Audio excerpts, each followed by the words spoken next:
All right, so this is fun. Two massively fragile ego boomers are going at it. So this is in the Daily Mail. Trump blasts low ratings dummy Bill Maher for saying ex-president got a boost in the polls after Mar-a-Lago raid, and goes after Fox News for covering comedians' criticism. All right, so let me show you. They have his exact words in here. By the way, I love how this, he just made, this Truth social app he made is literally just Twitter. Like, all they did is change the word Twitter to Truth, and everything looks exactly the same. So anyway, here's what he said. Every time low ratings dummy Bill Maher has anything nasty to say about your favorite president, me, I love his hubris, Fox finds a way to put him on, usually sandwiched in between really bad anti-Trump ads. Maher is a loser, and MAGA gets it, but Fox doesn't. He said, I was fortunate to have my home broken into because it was good for my polls. Wrong. It was an assault on liberty, and very bad for our country, which is incredibly angry right now. And no, I was, and am, leading everybody in the polls by a lot. So, I find this particularly funny because it's like, I don't even know why you're taking issue with what he said. His argument is that you're an even stronger candidate now. Like, don't you want to hear that? Don't you want to hear, like, oh, now I think you're unbeatable, bro? That's effectively what Maher is saying. That before I wasn't sure, now I'm very sure. He's back, he's rehabilitated, this helped him, this is a big deal. So basically, Maher's making a point that can be perceived as, like, sort of a pro-Trump in terms of his outlook of the situation politically moving forward. And Trump, he just hears it as being, like, anti-Trump.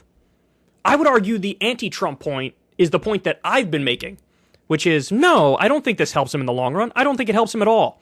We just covered a poll. 57% of the country wants the investigation into Donald Trump to continue. You know what that means? Every person left of center in the country says, yes, keep investigating him. And then every independent in the country says, yeah, keep investigating him, even right-leaning ones. So, yeah, you might have gotten a small bump in the polls in the short run, but an FBI investigation does not help in the long run. It just doesn't. Especially because that also means, you know, there's like 4 or 5 investigations into Trump right now. If one of them succeeds, he's in serious, serious trouble. So, that's the point. Like, if I said that and I was more prominent and then Trump came after me, I'd be like, yeah, of course he's going to come after me because I'm making that point. Here's a point that Maher makes, which is like, he's made other anti-Trump points. This isn't really one of them, right? And Trump still goes after him. I mean, it's just, Trump doesn't need logic. he's just like, I feel this way, so now I'm going to lash out. But I guess his point is, no, my polls were great before, and my polls are great now, so I was always unbeatable. Like, I guess that's the argument he's trying to make, fundamentally, but I don't buy that. DeSantis was catching up to him, there's no doubt. He was getting very close to Trump in the polls. When I say very close, I mean within 15 points or thereabouts, right? And yes, there has been a short-term bump for Trump, but, you know, I think it's like a sugar high, effectively, and it's going to crash, especially if one of these things succeeds. So here's what they say in the Daily Mail article. I'll give you some more information on this. Neither have formally declared they are running, talking about DeSantis and Trump. DeSantis has not shut the door on the matter when asked before, while Trump has dropped consistent hints that he's going to make another White House bid. His fortune was finally falling. This is the quote from Maher. His fortune was finally falling. The big lie was finally losing momentum. DeSantis was beating him in the polls. That's not true. DeSantis was never beating him. He was getting close to him.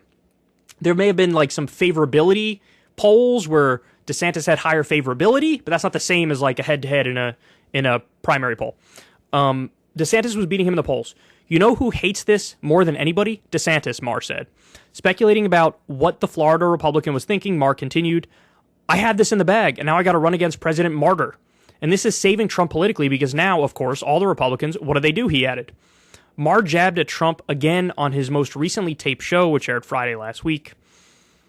The comedian was pointing out that Trump-backed candidates have been relatively successful in their primaries, the majority besting more establishment Republican figures.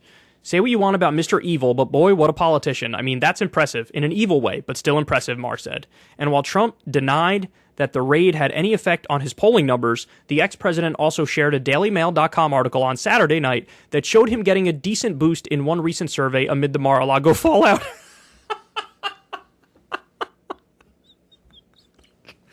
That is the... This is the most Trumpian article of all time. So Trump goes after Bill Maher for saying that he got a bump in the polls because of this FBI raid. It helped him. And then after going after Maher for saying that, Trump tweets an article that says exactly that. It's like, look, my polls have gone up. Tremendous. Oh my God. Oh my God, he's so stupid. He's so dumb. It's incredible. It's amazing. It is amazing. The Political Morning Consult poll shows support for the ex-president going up by 4 points among Republican primary voters from 53% in mid-July to 57% on August 10th. Meanwhile, DeSantis, whose 2024 support has caught up to and even exceeded Trump's in several early battleground state polls, maybe that's what Trump was referencing, saw his share of likely voters drop from 23% to 17%. The August 10th poll was conducted 2 days after the FBI's unannounced search of Mar-a-Lago, but before the warrant federal officials used was unsealed. See, that's another interesting point. And I think that helps my argument more. You have to do another poll on this, but those numbers went up among Republicans before we got the news that it could be nuclear documents that Trump is hiding. My guess is, even though Trump still might have a little bit of a bump in the polls after it, some people are going to be like, oh, nuclear documents? All right, let me wait and see. Let me wait and see how this unfolds. So anyway, it's hilarious. I would love, oh my God, how much would you guys love to see? Just for shits and giggles, because honestly, I don't like either one of them that much. I mean, there's differing degrees, right? But I would love to see Donald Trump and Bill Maher just like locked in a room together for 2 hours, forced to debate. Because remember, Donald Trump sued Bill Maher, or at least threatened a lawsuit against Bill Maher over a joke. Maher made some joke about how, Trump must be the love child of his mother and an orangutan because his hair is the color of an orangutan or something. and Trump like sent him his birth certificate and said, see, my dad's not an orangutan, so now you owe me millions of dollars. And Maher was like, what? What are you talking about? He tried to sue. And by the way, how quickly does that bust up this notion of like Donald Trump, a free speech warrior? If any pink-haired SJW sued somebody over a joke they made about them, I mean, everybody on the right would be laughing hysterically and covering it and mocking it till the cows come home. But Trump did that same thing, and they never even mention it. Nobody ever talks about it. The guy sued over a joke. Nobody talks about it. But anyway, this is a hilarious story. Donald Trump is a goofball. Bill Maher is a goofball, and I hope they fight some more. Ever since Adpocalypse, when YouTube defunded all independent news and politics overnight, we haven't trusted them. We know they can pull the rug out from underneath us at any time. If you enjoy this content, please consider tipping $1 or $2 per month on the Secular Talk Patreon. Link in the video description box below. Thanks for your support.